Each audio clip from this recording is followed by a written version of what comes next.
예전에 제가 전도사 시절 때 많은 성도와 함께 부흥이 되는 그런 교회가 어떤 비결이 있을까 궁금했습니다. 그런데 그 비결에 대해서 한결같이 많은 목사님들이 쓸 때는 기도를 했다 이러는 겁니다.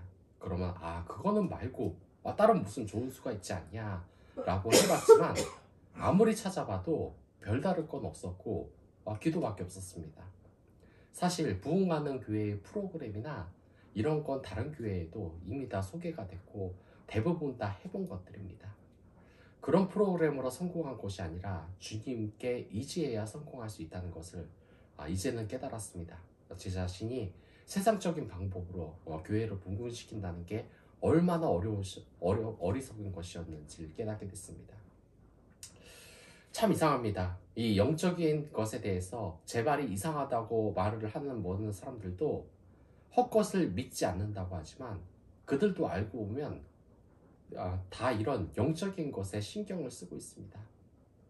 이제 나이가 들면은 상갓집에 더 이상 가지 않거나 또는 상갓집에 갔으면은 나쁜 기운을 떨쳐내기 위해서 그 편의점 같은 곳에서 맛있는 것을 사서 집에 들어간다든지 아니면 여러 관광지에 가서 절이나 사원들 같은 곳에서 자신이 잘 되게 해달라고 비는 것.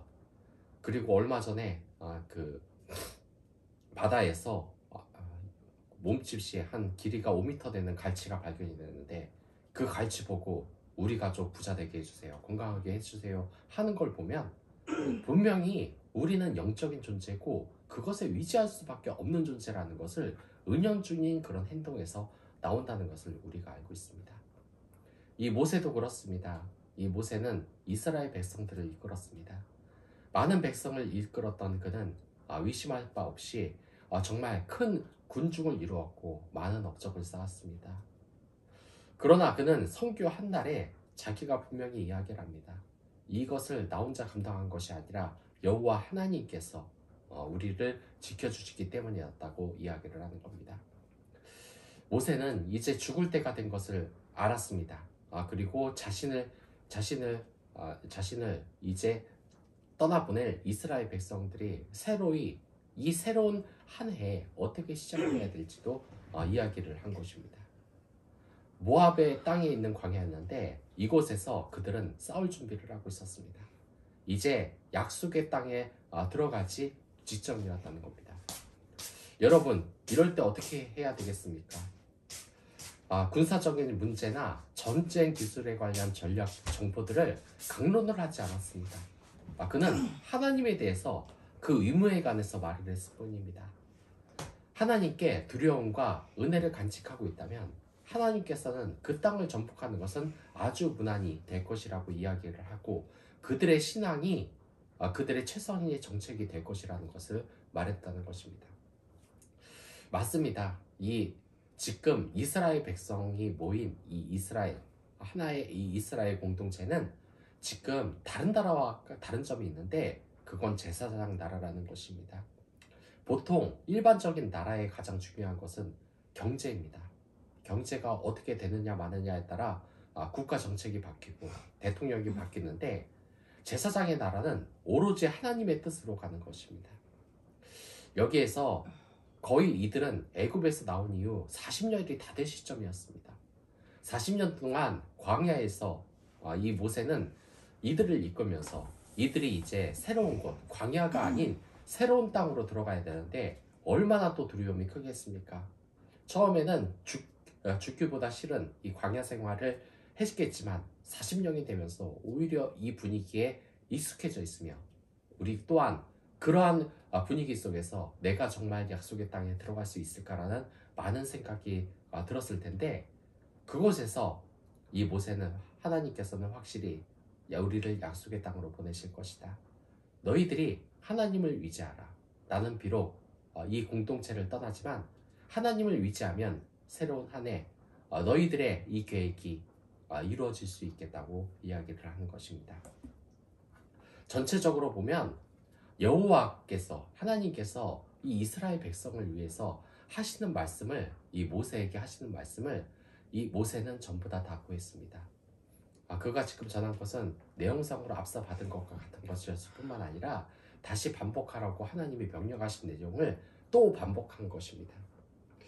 왜 이렇게 똑같은 이야기가 반복이 되겠습니까? 중요한 이야기고 중요한 이야기일수록 우리에게는 어찌 보면 지겨울지도 모릅니다. 저도 똑같습니다.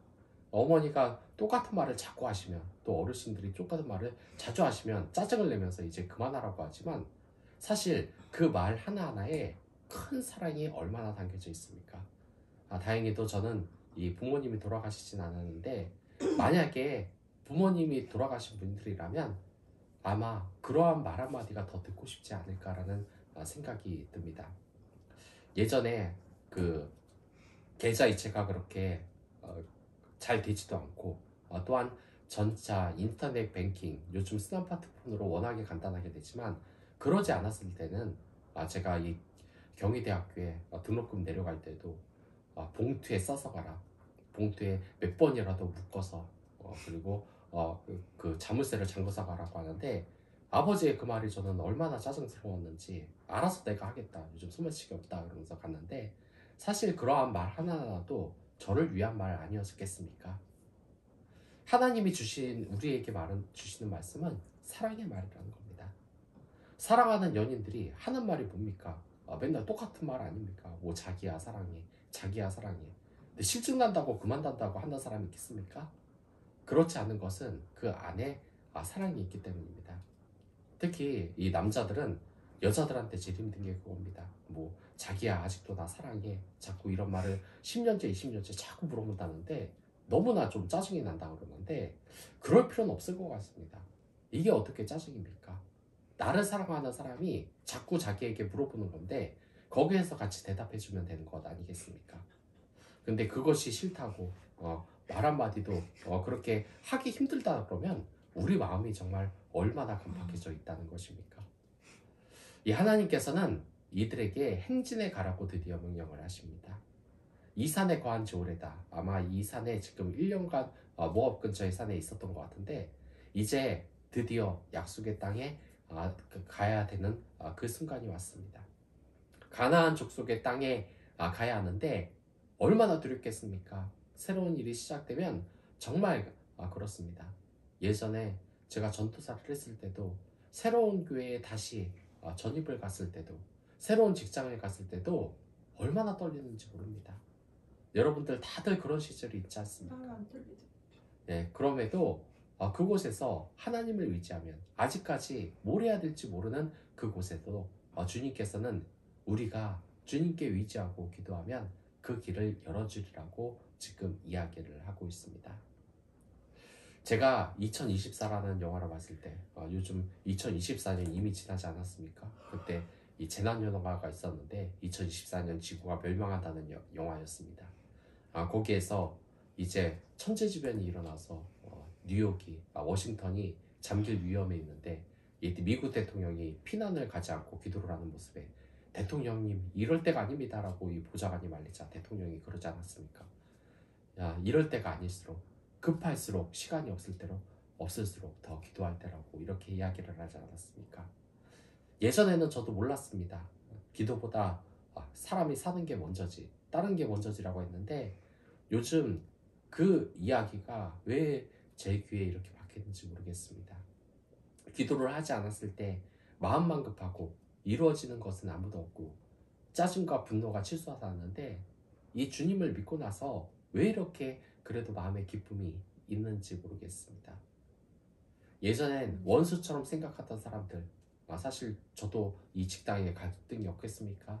제가 아무리 신경을 쓰고 사랑을 줘도 그냥 저를 이용만 하고 틈만 나면 따돌리려는 사람을 제가 왜 모르겠습니까?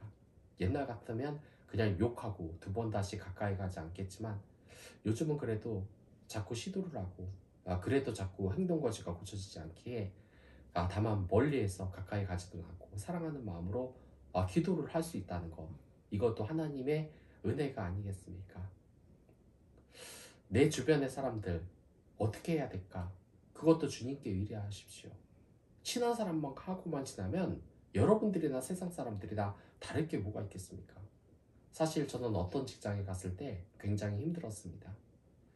주변 사람들이 자기과 맞는 사람들과 이야기를 하고, 또한 이 남자들은 또 정말 그래서는 안 되지만 이 몸에 정욕이 있다 보니까 어떡하습니까? 여자들하고만 자꾸 친하게 지내려는 그런 속성 때문에 굉장히 소외되는 일이 많았습니다.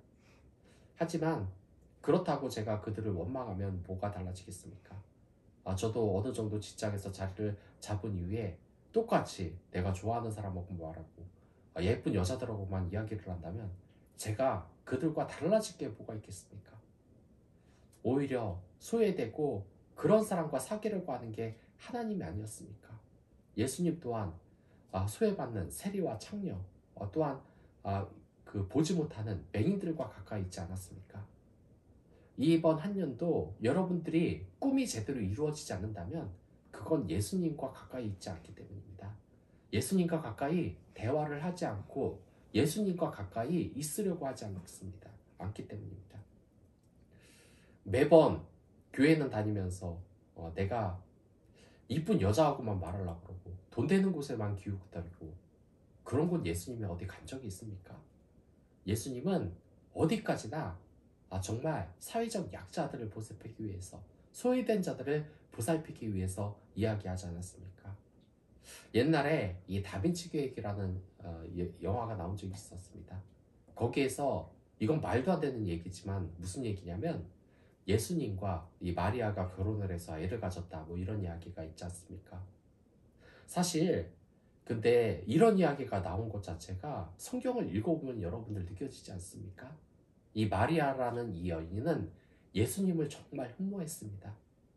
근데 젊고 정말 아름다운 여자가 예수님을 이렇게 지극정성으로 사랑으로 돌보는데 거기에 정말 그런 따뜻함에 넘어가지 않을 남자가 어디 있겠습니까? 예수님도 분명히 쉽지는 않았을 겁니다. 인간의 몸을 가지고 있기 때문에 남자로서의 사랑도 가지고 있고 여자를 좋아하는 마음도 당연히 있었을 겁니다. 하지만 예수님은 어떤 길을 택하셨습니까? 그분이 마리아와 결혼을 해도 아무도 비난할 사람이 없고 잘됐다라고 생각을 하겠지만 그분 저희들을 위해서 십자가에 못 박히셨습니다. 그냥 자기가 사랑하는 연인과 행복하게 사는 것을 택하는 것이 아니라 자신을 욕하고 비난하고 때리는 사람을 위해서 십자가에 못 박히신 분입니다. 우리가 예수님처럼 하나하나의 기적을 이루려면 예수님과 대화를 해야 됩니다.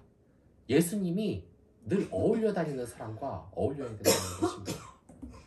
그렇다면 여러분들의 계획은 이번 연도에 크게 달라질 것입니다. 모세가, 여호수아가 예수님 곁에 있었기 때문에 그들의 꿈을 이뤘듯이 여러분들의 이 꿈을 응원하도록 하겠습니다. 그럼 다 같이 기도하도록 하겠습니다.